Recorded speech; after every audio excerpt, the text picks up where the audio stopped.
34편 말씀을 함께 읽습니다. 이 34편 표제를 보시면은 다윗이 아비멜렉 앞에서 미친 채 하다가 쫓겨나서 지은 시, 이렇게 표제가 붙어 있습니다.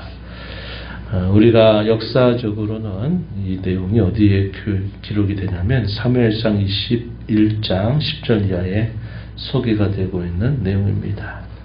다윗이 계속적으로 사울 왕의 추격을 피하다가 도무지 안 되겠다 싶어서 당시의 블레셋 왕이었던 아기스에게로 찾아가서 피신하는 그런 상황이 펼쳐지게 됩니다. 그럴 때 자신이 그 왕 앞에서 미친 채 하다가 결국 다윗을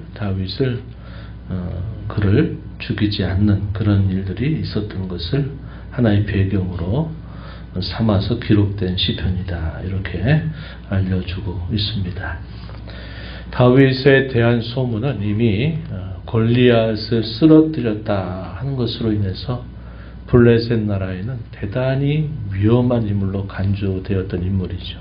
그런데 그가 블레셋 아기스 왕 앞에 찾아오게 된 것을 볼 때 다른 신하들이 이 다윗을 두려워할 수밖에 없었습니다. 블레셋 나라에 있어서는 지을 수 없는 그런 상처를 준 인물이기 때문에 그래요.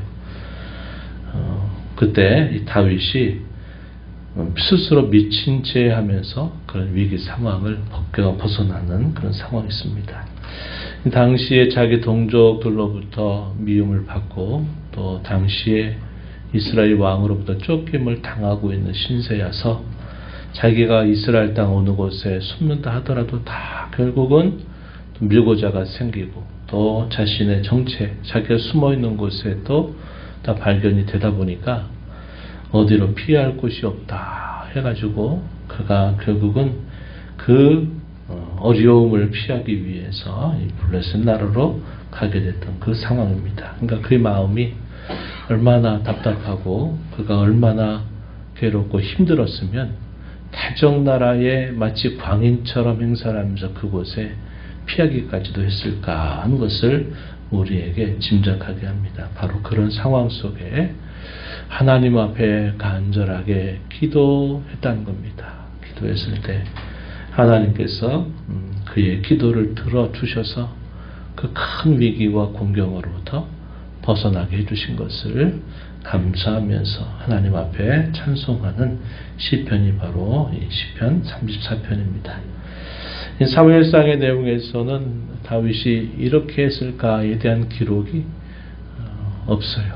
그런데 우리가 이런 시편들을 보게 되면 다윗이 그런 참 피하기 어려운 그런 상황들 속에서 그가 늘 하나님 앞에 기도하면서 하나하나를 행했다는 사실들을 우리에게 보여주죠. 그래서 성도된 저와 여러분도 우리가 살아가는 삶 속에서 때로 우리의 여러 형편상 하나님을 조용하게 만나서 기도할 수 있는 상황이 되지 않을 때라도 우리 성도는 무시로 성령 안에서 하나님 앞에 기도할 수 있다. 그리고 기도해야 된다. 그럴 때 하나님은 그러한 간구를 언제나 귀를 기울여 들으시고 응답해 주시는 분이시다 하는 사실을 우리가 배울 수 있겠습니다.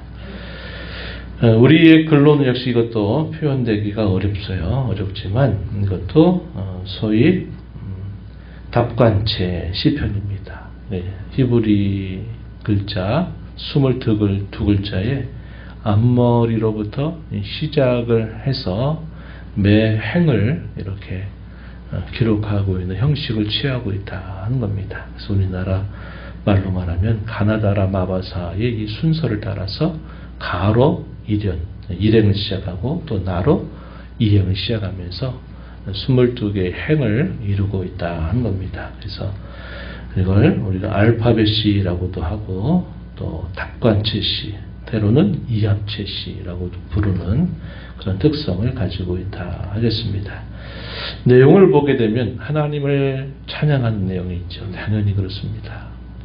큰 고난 가운데서 하나님이 자신을 건져주신 것에 대한 감사 찬양이 담겨 있고 또 한편으로는 지혜시적인 성격도 있다는 겁니다. 우리가 읽은 말씀 중에서 8절 이하로부터 14절 길게까지는 마지막 절 내용에서는 이 시편을 읽는 사람에게 또 모든 하나님의 백성들에게 교훈을 담아주고 있다는 겁니다. 악인과 의인의 길, 또 여호와 하나님을 경외하는 삶이 어떤 삶인가, 여호와께서 어떠한 자들을 건져주시고 그들을 구원해 주시는가에 대해서 교훈적인 성격을 담고 있기도 하다는 겁니다. 그래서 오늘 시편의 내용은 구분을 좀 해보자면 1절부터 7절까지의 내용에서는 하나님을 찬양하면서 시작합니다. 그리고 자신이 하나님을 찬양한 것뿐만 아니라 함께 하나님의 백성된 자들을 초청해서 함께 여호와 하나님을 찬양하자 이렇게 촉구하는 내용이 있습니다. 그리고 왜 우리가 하나님을 항상 이렇게 찬양해야 되는가에 대한 이유에 대해서 4절로부터 7절 내용에서 그 찬양의 이유를 밝혀주고 있어요. 그리고 8절로부터 14절 여기 내용에서는 무엇을 소개하느냐, 여호와를 경외하는 삶이 어떤 것인가, 혹은 여호와의 선하심을 맛보며 살아가는 삶이 어떤 삶인가에 대해서 가르쳐주는 교훈적인 성격을 담고 있고요. 15절부터 마지막 저 이런 내용에서는 하나님께서 의인들에 대하여 어떻게 대해주시느냐, 반면에 악인에 대해서는 또 하나님이 어떻게 대하시느냐 하는 것을 잘 소개해주는 내용들이 이제 마지막 부분에 기록이 됩니다. 먼저 그가 하나님 앞에 그런 고난에 극심한 상황에서 벗어나게 해주신 것을 기억하며 내가 항상 여호와를 송축하겠습니다. 내가 항상 주님을 찬양하겠습니다. 내가 여호와를 자랑하겠습니다 하는 이런 찬양의 고백이 소개됩니다. 1절로 가서 보십시오. 내가 여호와를 항상 송축하며 내 입술로 항상 주를 찬양하리이다. 내 영혼이 여호와를 자랑하겠습니다. 이렇게 표현합니다. 여기 송축한다, 찬양한다, 자랑한다. 단어들은 다른 표현들을 사용하고 있지만 그 의미는 동일합니다. 하나님을 찬양한다라는 말의 의미는 다른 의미로는 하나님을 높인다 이런 의미가 되고요. 또 다른 의미는 내가 여호와를 자랑한다 이런 의미를 담고 있습니다. 이 찬양한다라는 의미가 우리가 생각하듯이 악기나 우리의 목소리로 하나님이 행하신 일들을 노래하는 것만을 말하지 않는다는 겁니다. 이 찬양한다라는 것은 근본적으로 하나님을 높인다, 하나님을 자랑한다 이런 의미를 담고 있어요. 그래서 그러한 방편 중에 우리가 많이 할 수 있는 것이 우리의 목소리로 하나님을 노래하는 거죠. 그런데 단순히 노래하는 것만 찬양하는 것이 아니라 우리가 하나님을 자랑하는 우리 마음가짐과 태도, 우리의 언행심사, 우리의 행위들이 다 하나님을 찬양하는 것에 다 포함되는 일이다 하는 것을 배우게 됩니다. 그래서 에베소서 1장 3절 이하로부터 14절 이런 내용에서는 바울 사도가 창세전에 그리스도 안에서 우리를 선택하신 궁극적인 목적이 어디에 있느냐, 그것은 바로 하나님의 베푸신 그 은혜를 우리로 하여금 찬양하게 하는 데 있다, 혹은 은혜의 영광을 찬미하게 하시려는 데 있다, 그 목적을 밝혀줍니다. 그래서 구원의 은혜를 받은 모든 교회와 성도는 하나님을 높이고 하나님을 자랑하는 삶을 살아갈 때 그 구원의 목적을 잘 행하면서 살아가는 삶이다 하는 것을 배울 수 있는 것입니다. 그래서 여기서도 송축한다, 찬양한다, 자랑한다, 단어는 다르지만 의미는 같은 내용들을 우리에게 소개해주고 있는 겁니다. 그 말은 단어는 표현을 다르게 하지만 같은 의미를 계속 반복한다는 얘기는 그만큼 자기가 결단하고 자기가 그렇게 하기를 원한다고 하는 강조를 하고 있다 하는 사실을 우리에게 보여주는 표현입니다.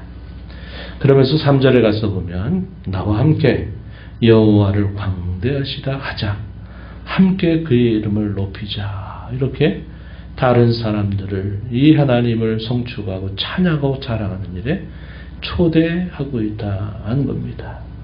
우리가 앞에서도 그런 표현을 읽었죠. 하나님을 찬송하는 것은 정직한 자들의 마땅히 할 바다. 우리가 33편에서 그 말을 읽었죠. 찬송은 정직한 자들이, 의인들이, 구원받은 하나님의 자녀들이 마땅히 해야 될 일이다, 이렇게 말한 것처럼 여기 3절에서는 이 찬양을 하는 일에 초대하는 내용들을 소개합니다. 그럼 왜 우리가 이렇게 하나님을 찬양해야 되느냐 할 때, 우리가 33편에서도 어제 우리가 읽었던 시편에서도 보면 하나님이 말씀으로 창조하신 그의 권능, 하나님께서 모든 인생들을 주장하시는 하나님의 섭리, 그 가운데서 자기 백성들에게 구원을 베푸시고 밤에나 악인들은 하나님이 결국 벌하시는 그런 일들로 인해서 이 찬송은 마땅히 하나님께 돌려져야 된다는 사실을 가르쳤는데, 여기서는 하나님께서 구원하신 여러 사실들을 하나의 이유로 삼아서 우리는 하나님을 찬양함이 마땅하다, 이것을 가르쳐 줍니다. 4절에 보면 내가 여호와께 간구하며 내게 응답하시고 내 모든 두려움에서 나를 건져주셨다. 이것이 하나의 찬양의 이유입니다. 하나님이 기도할 때마다 언제나 들으시고 그 기도한 대로 하나님이 자신을 두려움 가운데서 건져주셨다, 그 이유를 설명하고요. 5절에 이어지는 말씀을 보면 하반절에 그들의 얼굴은 부끄럽지 아니하리로다. 하나님을 구하는 자들, 그들을 부끄럽지 않도록 하나님께서 이끌어 주신다 하는 것을 말합니다. 6절에 보면 공고한 자가 부르짖음에, 물론 자기 자신을 말하죠. 공고한 자가 부르짖을 때 여호와께서 들으시고 모든 환난에서 구원하셨다, 그렇게 말합니다. 7절에서는 여호와의 천사들로 하여금 지켜주신다 하는 겁니다. 하나님께서 여호와의 천사를 동원하셔서 하나님을 간구하고 찾는 자들에게 하나님이 보호하시고 건져주신다. 그래서 하나님을 찬양하는 여러 가지 이유들, 그 내용은 하나죠. 위강 가운데 응답하시고 건져주시는 구원의 하나님, 그 하나님으로 인해서 우리는 항상 송축하고 항상 찬양하고 여호와를 자랑해야만 된다, 이 사실을 가르쳐주고 있다는 겁니다. 8절 이하에서는 이렇게 표현했어요. 교훈적인 성격을 담고 있는데 너희는 여호와의 선하심을 맛보아할지어다. 여호와의 선하심을 맛보아할지어다, 이렇게 말합니다. 그 여호와의 선하심이 무엇이냐? 하나님께서 자기 백성들에 대하여 변함없는 사랑을 베푸시는 일들이나 그들의 백성들을 보호하시고 그들을 건져주시는 여러 일들, 이런 것들을 여호와의 선하심이다 라는 말 안에 그런 의미를 담아서 표현했습니다. 맛보아 알아라, 이런 말은 우리가 이 땅에 사는 동안에 이 여호와 하나님의 선하심을 우리가 경험하며 살아가는 것이 참 귀한 일이다 하는 사실을 우리에게 깨우쳐 줍니다. 그러면서 말하기를 그에게 피하는 자가 복이 있다, 이렇게 말합니다. 여호와께 피하는 자, 그런 자에게는 여호와의 선하심을 경험하게 해주신다 하는 사실을 가르쳐 줍니다. 여호와께 피한다라고 하는 말을 또 다르게 뭐라고 표현했냐면 9절에서는 여호와를 경외하는 것으로 표현합니다. 여호와께 피하는 것, 여호와 하나님을 경외하는 것, 이것이 전혀 다른 의미가 아니라 역시 같은 뜻을 전달하고 있다는 겁니다. 그러한 자들에게 여호와의 선하심 어떻게 나타나느냐? 부족함이 없다는 겁니다. 부족함이 없다. 우리가 시편 23편에서 다윗이 자신의 오랜 목자로서의 삶을 되돌아보면서 자신에게 영원한 목자, 바로 그분이 하나님이시다, 여호와이시다 라고 고백하면서 여호와는 나의 목자시니 내게 부족함이 없으리로다 이렇게 고백하죠. 부족함이 없다. 여호와를 경외하는 자에게 부족함이 없도록 하나님께서 채워주신다 하는 사실을 가르쳐주죠. 10절에서도 여호와를 찾는 자는 모든 좋은 것에 부족함이 없으리로다 이렇게 표현했습니다.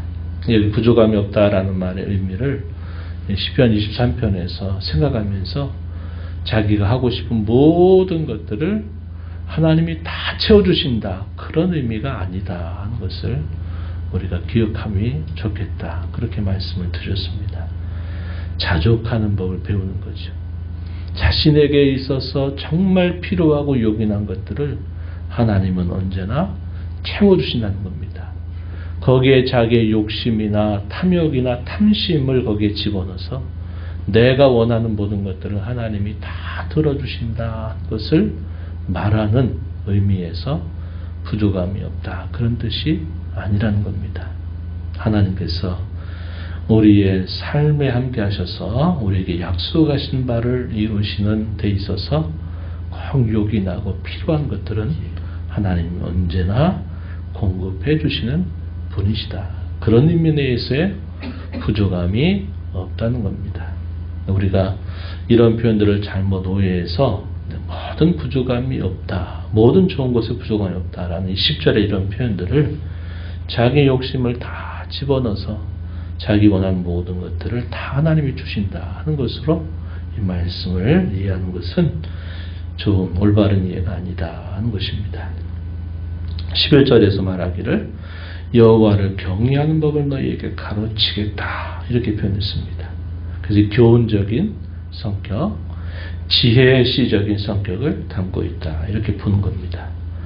여호와를 경외하는 법, 그 방법이 뭐냐 가르쳐주겠다고 이야기하면서 13절 14절에 보면 내 혀는 악에서 금할 것이고 내 입술은 거짓말에서 금할 것이고 악을 버리고 선을 행할 것이며 화평을 찾아 따르는 것이다. 이것이 여호와를 경외하며 사는 법이다. 이렇게 가르쳐 줍니다.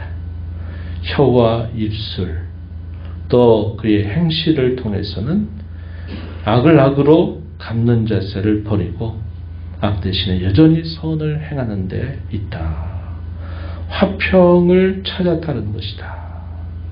다투고 분열하고 또 분노하고 하는 것보다 화평을 이루도록 따라가는 그러한 삶이 여호와를 경외하는 삶을 사는 것이다. 이렇게 소개를 해주고 있다 하는 겁니다.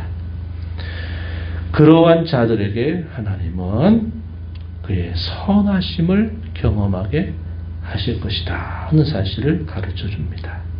15절 이하부터 마지막 절 내용에서는 하나님이 의인들을 어떻게 대하시느냐 할 때 하나님은 그의 눈을 의인들을 향하신다. 그의 귀는 의인들의 부르짖음의 귀를 기울이신다. 이렇게 표현했습니다. 하나님이 부르짖음을 들으시고 환난에서 건져주신다. 또 18절 가서 보면 마음이 상한 자를 가까이 하시면서 중심으로 통회하는 자를 구원해 주신다. 이렇게 표현을 해줍니다.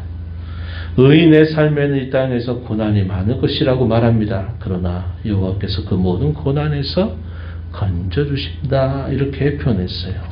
19절 말씀을 한번 보세요. 의인은 고난이 많으나 여호와께서 그의 모든 고난에서 건지시는도다. 이렇게 표현합니다. 이 땅에 악인들이 둘러싸여 있는 삶, 불의한 세상, 불의한 시대를 마치 살아가는 모든 의인들에게는 이 땅에 사는 동안에는 고난이 많을 수밖에 없다. 그러나 그 고난 중에서 하나님은 언제나 그들을 고난에서 건져주신다는 겁니다. 고난을 겪어보지 않고 그 건짐을 경험하지 않는 사람과 고난을 겪으면서 그 고난 속에서 여호와의 건지심을 경험하는 사람과 똑같지 않아요. 결과적으로는 같지 않습니까? 라고 우리가 생각하기 쉽지만 결코 같지 않습니다. 무탈하게 아무 일 없는 것과 어떤 어려움을 겪었는데 그 어려움에서 다시 예전의 모습으로 회복된 것은 결과적으로 똑같을지 모르나 그러나 실제적인 열매는 너무나도 다른 것이죠. 하나님이 고난 속에서 자기 백성들을 연단하고 고난 속에 마치 복이라고 하는 보따리를 이렇게 싸고 있는 것과 같아서 그 고난이라고 하는 보따리를 우리가 풀어보면 거기엔 하나님께서 또 놀라운 은총을 주셔서 그 고난 속에서 우리는 하나님을 더 깊이 만날 수 있는 복을 받게 된다고 한 것이죠. 이것이 하나님이 의인들을 대우하시는 방법이다. 그러나 악인들은 반면에 그들의 자취를 땅에서 끊어버리실 것이다. 16절에서 그렇게 표현합니다.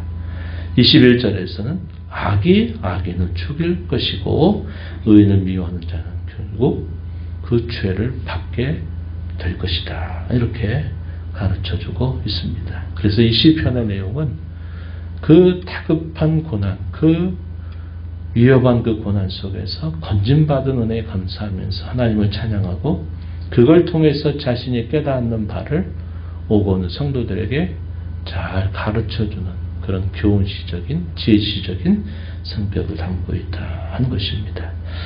오늘도 우리에게 주신 이 하루를 하나님 앞에 감사하면서 우리의 삶의 필요를 채워주신 하나님을 신뢰하고 우리가 이 땅에 사는 동안 하나님을 경외하고 여호와 하나님을 의지함으로 여호와 하나님의 선하심을 맛보아 살아가는 복된 하루의 삶이 되기를 축복합니다.